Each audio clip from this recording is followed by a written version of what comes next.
Hamparan lahan sawah yang sangat subur ini berada di pesisir utara Pulau Jawa, tepatnya berada di Provinsi Jawa Barat mendekati DKI Jakarta.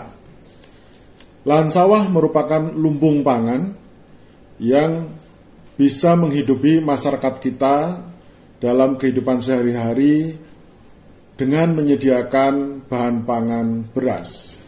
Namun demikian, keberadaan sawah ini ternyata mendapatkan ancaman yang tidak main-main, yaitu ancaman alih fungsi lahan pertanian menjadi non-pertanian, bisa menjadi permukiman maupun menjadi kawasan industri.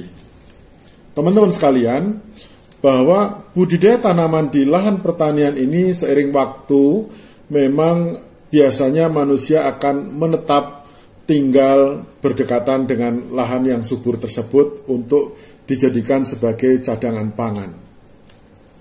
Biasanya tempat tinggal dipilih berdekatan dengan lokasi lahan budidaya pertanian, yang notabene merupakan hamparan lahan datar atau dataran yang terbentuk dari endapan banjir di masa lalu.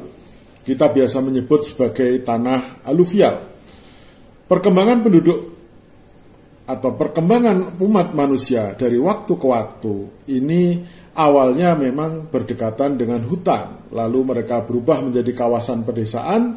Nah, saat ini dalam beberapa dekade ini berubah menjadi kawasan perkotaan. Pengembangan wilayah yang tinggi ini akan semakin menekan keberadaan lahan datar tadi, dari sebelumnya merupakan kawasan budidaya tanaman atau kawasan tanaman pangan berubah menjadi kawasan perkotaan yang dengan segala infrastruktur pendukungnya, ditandai dengan makin banyaknya kawasan industri dan kawasan permukiman. Pada posisi inilah, maka alih fungsi lahan pertanian menjadi sesuatu yang sulit dibendung. Namun, fakta lain menyebutkan bahwa konsekuensi dari jumlah penduduk yang semakin bertambah adalah meningkatnya kebutuhan pada pangan. Dan kita tahu bahwa pertahanan negara yang paling mendasar adalah urusan kebutuhan pangan. Jadi, swasembada pangan adalah keharusan. Maka dua kepentingan tadi yang saling memperebutkan dalam peruntukan ruang tersebut menjadi tantangan terbesar kita di masa kini maupun di masa yang akan datang. Bagaimana industrialisasi bisa berjalan, tetapi juga swasembada pangan tetap bisa kita raih dan kita pertahankan. Mengkaji lebih mendalam terhadap kondisi di atas, maka fenomena di tanah air adalah distribusi penduduk yang tidak merata. Faktanya, 60% penduduk tinggal di Pulau Jawa. Pulau Jawa juga merupakan pusat pemerintahan, pusat ekonomi, dan pusat industrialisasi. Lebih rumit lagi, ternyata Pulau Jawa mempunyai lahan yang paling subur se-Indonesia karena pengaruh erupsi banyak gunung api dan ketersediaan air permukaan yang tinggi, sehingga produktivitas tanaman pangan lebih tinggi.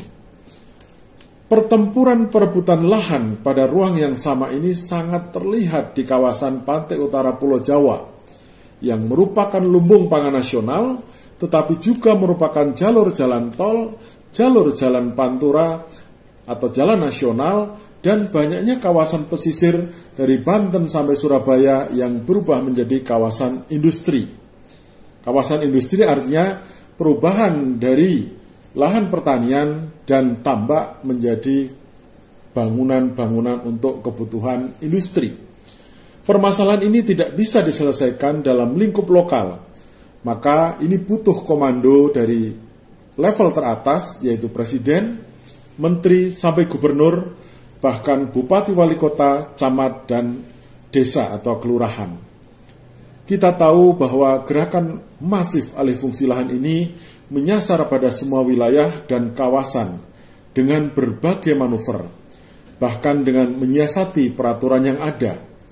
Misalnya, ketentuan legal tentang larangan alih fungsi lahan pada lahan beririgasi teknis dilawan dengan gerakan sistematis melibatkan para pihak untuk memutus jaringan irigasi, sehingga status sawah irigasi mengalami pengeringan dan dianggap sah menjadi bangunan, karena lahan tersebut berubah menjadi lahan kering. Ada juga pengembang perumahan yang nekat menancapkan poster tanah siap bangun atau lahan siap bangun di area persawahan karena yakin para pihak itu bisa dilobi dan untuk memuluskan perubahan atau menjadi perumahan. Ya. Apalagi pelanggar yang selama ini terjadi tidak mendapatkan sanksi berat, sehingga efek jera kurang maksimal. Banyak juga hamparan sawah existing digarap oleh petani lokal, tapi ironisnya kepemilikannya sudah berganti kepada pemegang dana besar yang berada di kota-kota besar yang jauh dari lokasi tersebut. Tekanan masif juga terjadi pada perencana pengembangan wilayah yang mempunyai asumsi bahwa lahan sawah di tepi jalan nasional, provinsi, kabupaten, sampai lokal bisa dikuningkan. Ini adalah istilah dalam perencanaan wilayah yang artinya bisa diubah dari kawasan hijau menjadi kawasan ekonomi yang diwakili dengan warna kuning yang dicantumkan pada peta perencanaan tata ruang wilayah dan rencana detail tata ruang. Pengurangan sawah dari lebar 60 meter, 40 meter, 20 meter ini akan memicu dan mempercepat alih fungsi. Fakta lapangan menunjukkan keberadaan jalan raya sering sejajar dengan saluran irigasi dan sawah produktif. Jika lokasi saluran irigasi ini berubah menjadi kawasan ekonomi, misalnya jadi pertokoan dan permukiman, maka air irigasi ini akan berpotensi tercampur dengan sampah dan tumpahan limbah rumah tangga dari permukiman tadi. Sehingga saluran irigasi akan semakin rusak, baik secara kuantitas maupun secara kualitas. Ditambah lagi, keberadaan bangunan akan memicu alih fungsi lahan sawah di belakang bangunan secara masif. Kita juga sering melegalkan alih fungsi pada sawah yang posisinya terjepit di antara bangunan. Padahal kalau kita mau nengok jauh sebelumnya, hamparan sawah itu sudah ada, tapi diawali dengan adanya 1-2 bangunan di tepi jalan. Lalu lama-lama bangunan itu berkembang makin luas, makin banyak, dan akhirnya sawah beralih fungsi menyisakan petak-petak sawah yang terjepit di antara bangunan tersebut. Lalu kita dengan mudahnya melakukan alih fungsi. Fenomena di atas seperti gambaran anak ayam mati di lumbung padi. Apa maknanya? Artinya kita kurang menghargai potensi besar mempunyai tanah subur untuk lumbung pangan. Sehingga begitu mudahnya kita merusak karena merasa masih ada pangan dan perut masih kenyang. Dalam skala nasional, hilangnya pangan ini sudah ditandai dengan besarnya impor dari negara lain. Jika kondisi ini dibiarkan, maka nasib perut bangsa akan tergantung dari kiriman pangan bangsa lain. Ini tentu sangat berbahaya untuk kedaulatan bangsa.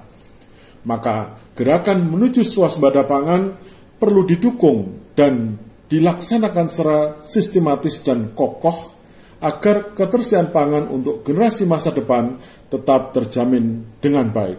Semoga lahan sawah, food estate, lumbung pangan kita bisa dipertahankan untuk mencapai swasembada pangan dan alih fungsi lahan pertanian menjadi non-pertanian dapat dikendalikan sehingga tidak mengancam pada ketersediaan pangan bagi bangsa kita, bagi generasi sekarang maupun generasi di masa datang.